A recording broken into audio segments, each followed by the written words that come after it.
in buses, in taxi parks, check.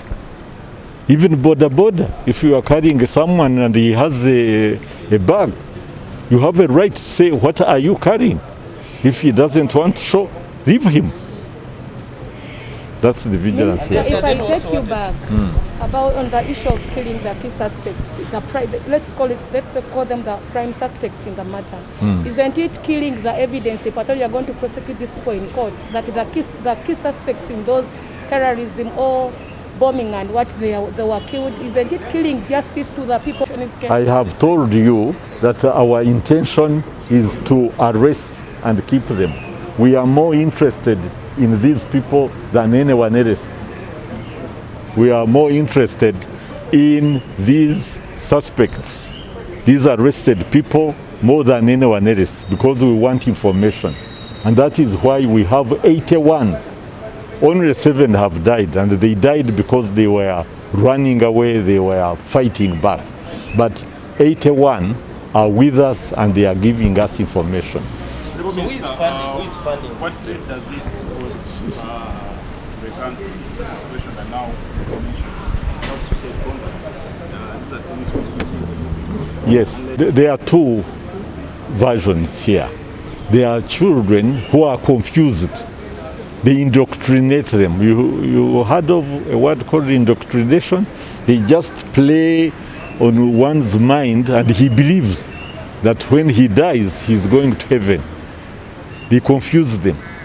These can be suicide bombers.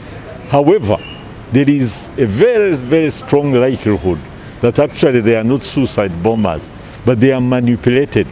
Carry this thing, for me, you take it to Y, and we shall give you this money. And for them, they know that once he reaches there, they will detonate. They don't care about them even, you see. So this is the situation. And that's why we are calling for vigilance, You should protect yourself. Don't be used.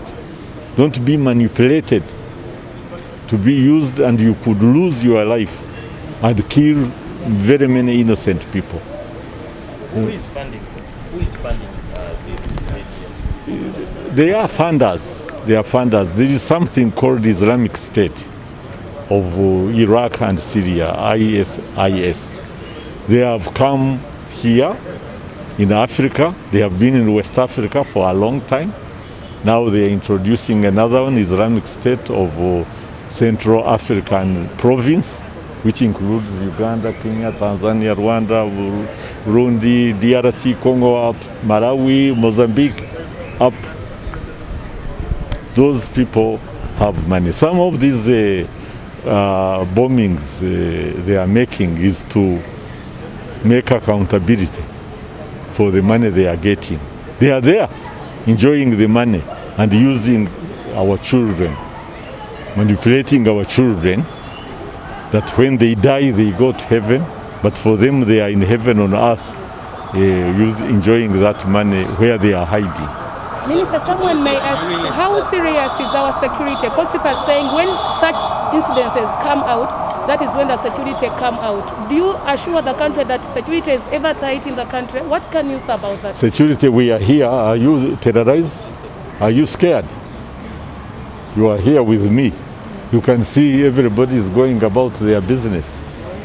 A terrorist is one incident. These were 2 incidents here in Kampala. The rest of the country is peaceful. They have been killed, some have died, others they are on the run. Security is pursuing them. We have been pursuing them, by the way. It's not because these bombs went off. We have foiled so many, hundreds of them. We have been arresting people, but it's not news when we capture these improvised devices they use in those local bombs and so on. But the security is okay. There is no scare. There is no cause for alarm. We are in charge.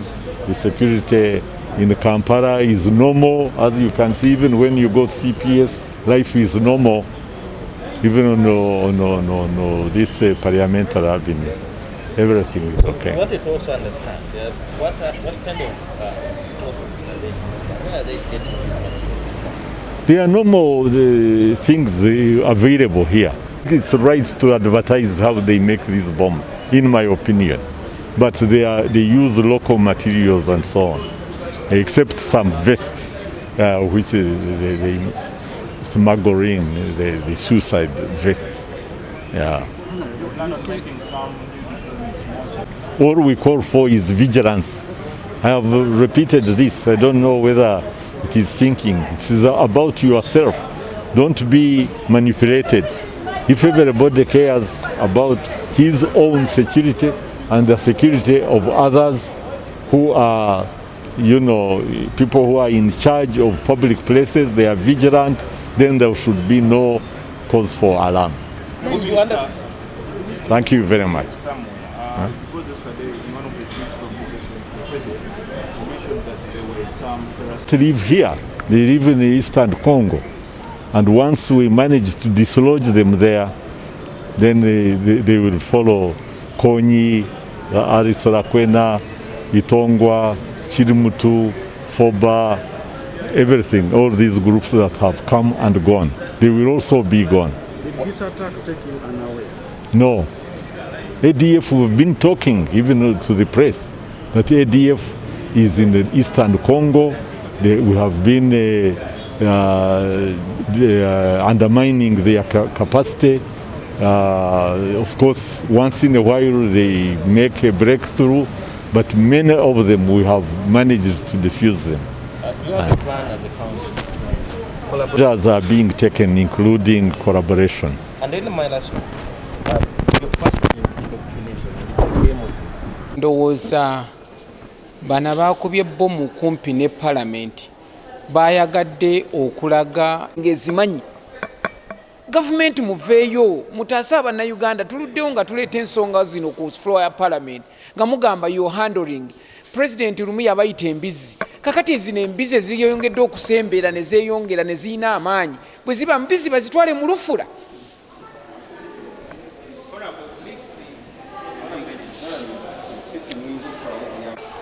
nga palamenti buli muntu yenna kati aveeyo tudimandinga egavumenti baluddewo nga batusuubiza nti security eri gulugulu naye amazima teri gulugulu kati buli memba wa palamenti gy'oli muveeyo actually twandikozinze speaker ayite meeting eya emergency president aveeyo tumuyite ku palamenti atunnyonnyole way forward tulagawa tetumanyi bunaakya oba bunaaziba Parliament fenna tuveeyo naye speaker kolako emergency meeting tuyite buli muntu awe endowooza ekiki ekisobola okukoleddwa government ne president aveeyo addressing parliament.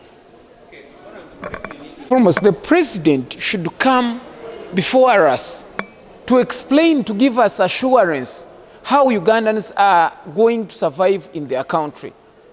We've been hearing statements from the president calling terrorists as pigs, as people who are weak. But now I'm wondering if those pigs are reorganizing every day to the extent of even attacking Central Police Station and Parliament, and we go ahead and call them pigs. Why shouldn't they be taken to abattoir if they are pigs? So I think we need an emergency. The speaker should invite an emergency session where the president should be invited to explain what should be done. Tusaasira abantu baffe abafiiridde mu kabenje kano oba mu njaga sina kabenje mu njaga eno ey'abalumbaganyi tusaasira abantu baffe abafiiriddwa abantu baabwe n'abantu baffe bangi abafiiriddwa ebintu byabwe n'ebirala byadde bikolebwa emirimu egyataataaganye so tusaasira bannayuganda era ne tuvumirira ne sekuvumirira abantu abo abalumba abantu ba bulijjo. So ekikigambo kizibu nnyo tiwaliiwo obulumi bwe tuwulira okulaba nti omuntu yavudde awaka ng'asiibudde kangende ndeeta ekyokulya n'akomawo nga bamusse mu bino kyekintu kye tuteeka okuvumirira ffenna era mpulirayo aboogerawo mbu ate nakani abantu balaga obusungu obulagira ku bantu abanaku, ku bantu abanoonya omugaati olaga busungu babalimbalimba mbu balaga obusungu. Tibiriiyo.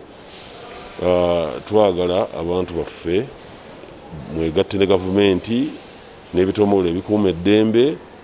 Omuntu yenna akola ebintu gobula nti mubisuubirira mumuweeyemba obuyinza, kubanga ebitongole byonna biri kumpi nammwe. Abantu baffe mubategeeze, bw'oba tulabye abantu ku byalo eyo tulina bagiso, tulina ba diso ku disitulikiti, tulina bano abakulembeze abalungi mwebali, mulimu abakulembeze baffe abalungi boyinza okubuulira ekyama. So ffe tulowooza nti abantu baffe mufeeyo okubeera nkaliriza, era ku lwange ŋŋamba nti mulinde pulezidenti ku Lwokutaano ajja kuba nga bawa atuwa ffenna kyetuteeka okutambulirako, era tukirindirire tusobole okuwuliriza, kubanga ye mukulembeze ku ntikko, ate ffe nga mu magye ye commander in chief. So twagala mu kaseera kano mubeere bakakkamu, gavumenti ekola kyonna kisoboka kulaba nti obulumbaganyi buno tubumalawo, naye ebisinga obungi yo pulezidenti tumulindiridde, naffe ffenna tulindiridde, nga bw'onoogamba nti okutuwa SOPs, standard operating procedures, zirina kuva wa pulezidenti ate commander in chief, naye nga abantu ba bulijjo muli bakulu nnyo mu kulwanyisa ebikolwa. Omuntu tabalimba mbu anoonya byabufuzi ngatta abantu abatalina musango, era ekyo tebabalimba, tekiriiyo. Era bagamba naffe mu lutalo ngaffe abamu abamanyi ebyali mu lutalo, ekyo tekyakolebwako mbwenala eyatta abantu abatalina musango, tekiriiyo. Bwakola ebyo aba mutujju, bano batujju ba terrorists. So buli muntu ekyakimanye nti bavumirirwa ne sekuvumirirwa, era tewaliiwo kirala kyonna kigambo kya kisa gye bali, wabula okubavumirira ne sekuvumirira yenna. So ebisigadde abantu baffe kubeera nkaliriza, buli muntu abeera w'oli weetegereza ki ekikuliraanye, n'abakuliraanye bakola ki, obadde ati bakola bintu bimenya mateeka, naddala ebyo ebiruubirira okumalawo obulamu bw'abantu. So naye nga mugume tuli wamu mu security, tulowooza nti abantu baffe bwe beesiga security, naffe tujja kubeesiga era tujja kutuukiriza emirimu gyaffe. Wa bulijjo security si ya gavumenti yokka, naawe wennyini weeweeyo okulaba nti security w'oli ne mu kitundu mw'oli ne baliraanwa nga security nnungi. So bano bonna tubavumirire, ate ndowooza tulabe nga tukwatagana n'ebitongole bikuuma ddembe. Ffe tuli beetegefu okuŋŋanga omulabe yenna. To condole with the families and our people who lost their beloved ones in this incident, this terror incident. I want to condole with them and also assure the public that the security organizations are working 24/7 to make sure that we overturn this. But the population should be confident that His Excellency the President is a very strong and a very respectable and a highly respected leader in Africa, not only, even in the world. And he's an able commander-in-chief. So let them wait for his statement and the standard operating procedures, security standard operating procedures that he will give to this country. And we follow that. But also, I just want to say that the citizens should really go ahead to do their work, because once we cooperate with the security structures, security systems, and we give information where it is necessary. We will overturn this, and there is no cause for big alarm. Just pray that everybody listens to His Excellency the President when he makes a statement. Mukwabo abatayanguwa kunenya abantu nga wabaddewo terrorist attack kubanga ne wembeera mu nsi nga America abalina ebyokulwanyisa ne kamera n'obukugu obwa buli kika nawo buli babagwako tebeetegese kizibu okwetegekera obutujju tuyina kukolera wamu ffenna ng'eggwanga okulaba nga tulwanyisa. In fact ekintu ekisinga obukulu kyeteeka okusaako nnyo essira olwaleero ki ekireetera abantu okuyingira obutujju, ki ekireetera abantu okwekyawa n'atuuka oli ng'asobola n'okwetulisizaako bbomu. Ekyo Uganda kyeteeka okubeera ng'edisikasinga kati bwe tunaabeera nga tubalina nga gye bali ekibatwala mu ekyo kiki kye twagala okutunuulira. Bwe tuba tukitunuulidde bulungi ne bw'onaasula nga weetegese golaba basobola okulumba Katumba Wamala, Kaweesi, Meja Kigooni ate olwo baffe abatatambula yadde omuggo. So lyaffe eggwanga lirina okutunuulira ekirungi twali tubaddeko n'abatujju abafaanana bwe batyo. Bw'osoma ekitabo kya Kyaligonza NRA omulimu gwabwe gwali gw'okutega bbomu mu Kampala. Kyaligonza agamba nti ye omulimu gwe nga Bulaka Bomba gwali gwakulanga abantu bagendeko okwebaka ku ssaawa 9. Tulina okukozesa experience yaabo bannannyini kutega bbomu bifo batubuulire ki ekitwala abantu okutuuka okutega bbomu. Ekyokusooka tulina okutunuulira abapoliisi n'abasirikale bano aba bulijjo abakola omulimu gw'okukuuma buli muntu.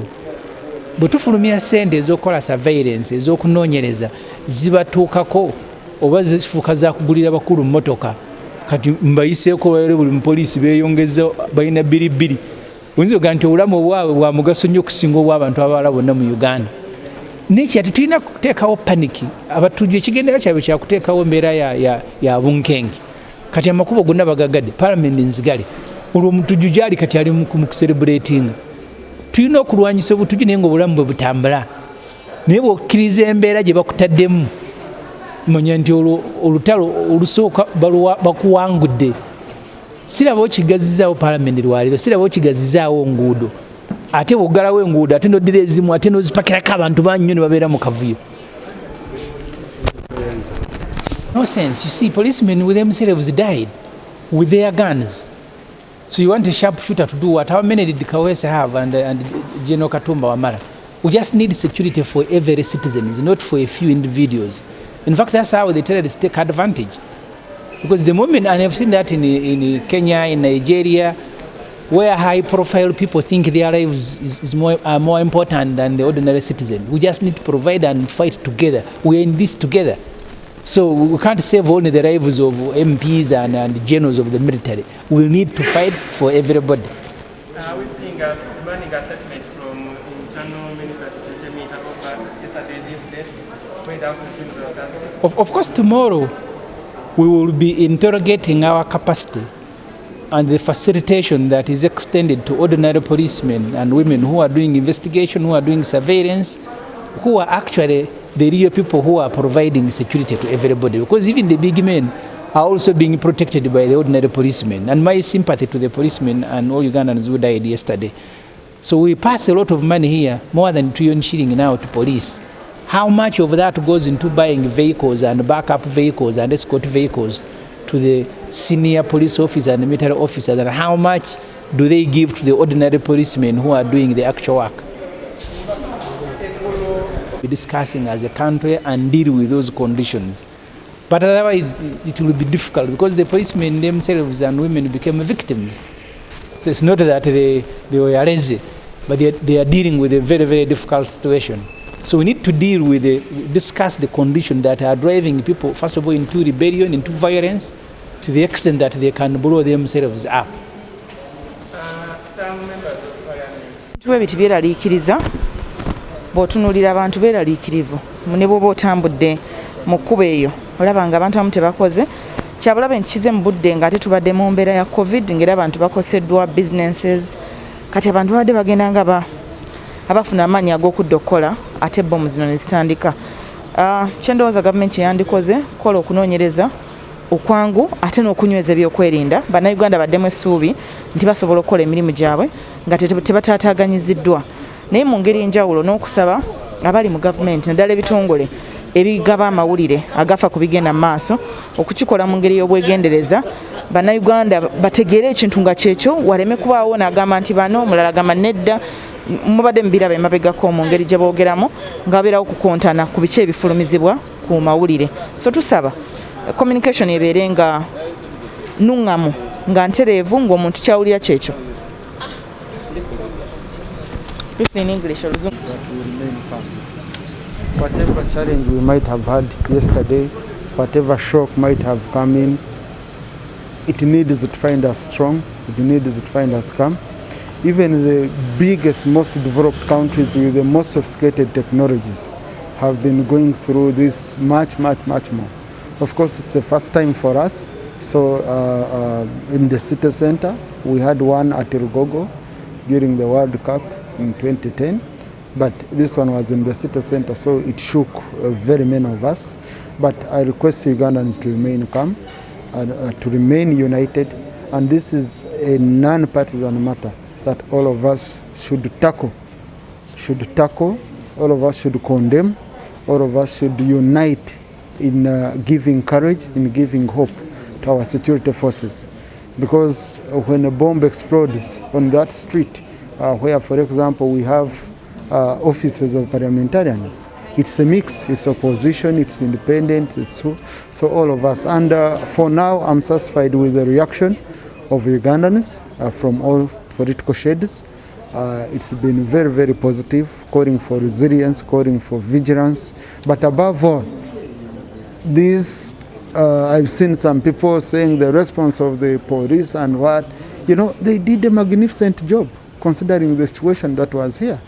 They did a magnificent job. If they had not done what they had done, I'm sure very many more bombs maybe would have exploded.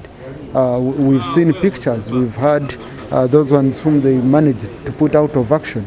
So it's very important for us now to look at our security forces as forces that are protecting all of us Ugandans, no matter what tribe, no matter what political dispensation, no matter which religion you subscribe to. Some members both from NRM and opposition want to come back on this one specifically on the subject matter. Is this a message you can take? No, the president, the president is in control of the situation. He analyzes and he knows that this is the time for me to come and address the nation through parliament or through other platforms. As we know, on Friday the president is going to be addressing the nation.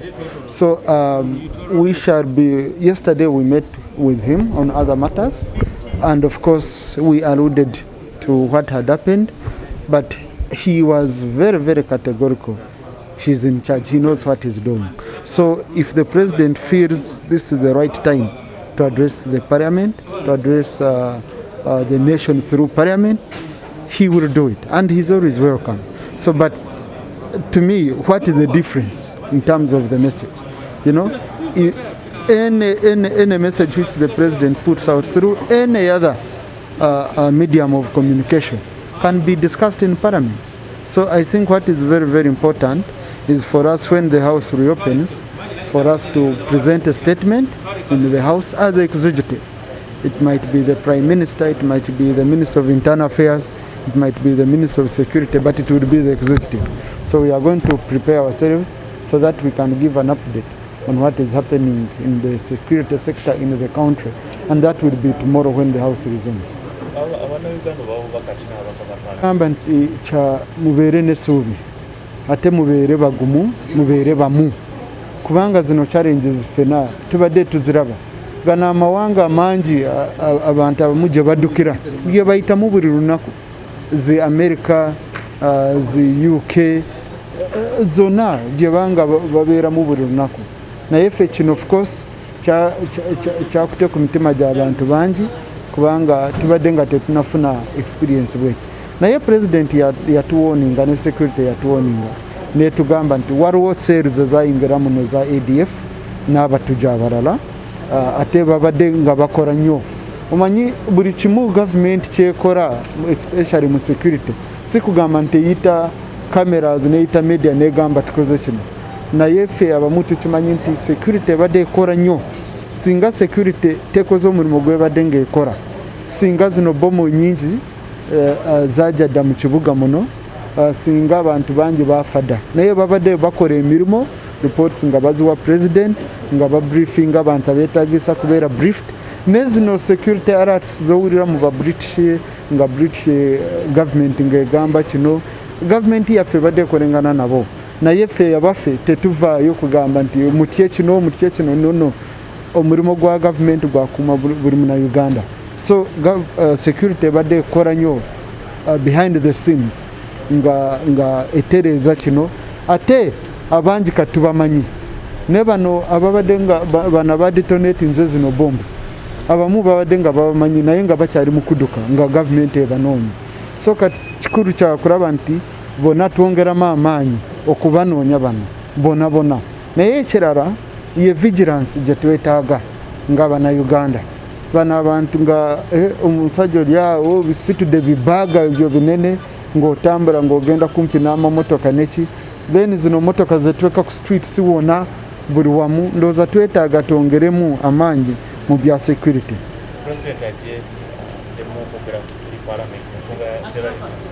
President yayogedde n'eggwanga kuyita mu social media ate nga media houses zonna ne zikicapturinga enene naye tukimanyi nti ku Friday ajja kuba nga ayogeramu n'eggwanga olweggulo ku bya covid naye nkimanyi ajja kwongerako n'ebya security so ekikulu kiriki president kubeera mu paramenti oba message gyawo ndowooza amaanyi tugateeke ku message president gyawo bweraba nti kyetaagisa parliament president nkimanyi ajja kutubuulira tuteekeko enteekateeka ajja abuulire parliament naye ne kati security measures ze ya proposinga bwe yajja mu parliament oluvannyuma ezo zikyali standing ekikulu kiri kyakulaba nti tusupportinga nnyo security sector ebingi tubiri ku implementation kati yayogera ku bya kamera kati tuli ku bya digitizinga number plates n'okwongera mu nnyo budget ya security eno mu parliament tugitawanya buli reja so twetaaga tweyongere tusupportinge defense sector nga bwe tubadde nga tugisupporting ekya president kujja wano nze sikirabamu amaanyi mangi ekikulu kye twetaaga ye message ye then eyo message tuyinza kugijjamu enda statement ejje wano ku floor tugidebating kati enkya tugenda kuleeta statement ku security state to briefing parliament n'eggwanga nga government awo maybe eyo wetugenda kudebatingamu katini naye ekikulu kiri nti buli munnayuganda tegeere nti kino ekintu kyetwetaaga okusinga kati si buli omu kwetwalamu nga security analyst si buli omu togambe poliisi yalikoze kino amagye galikoze no si kyekyo kyetwetaaga kyakubawa support woraba omuserukale omuwe respect bwakugamba nti kola kino okikore tuteekemu tubawe support protecting eggwanga lyaffe kyetwetaaga okusinga kati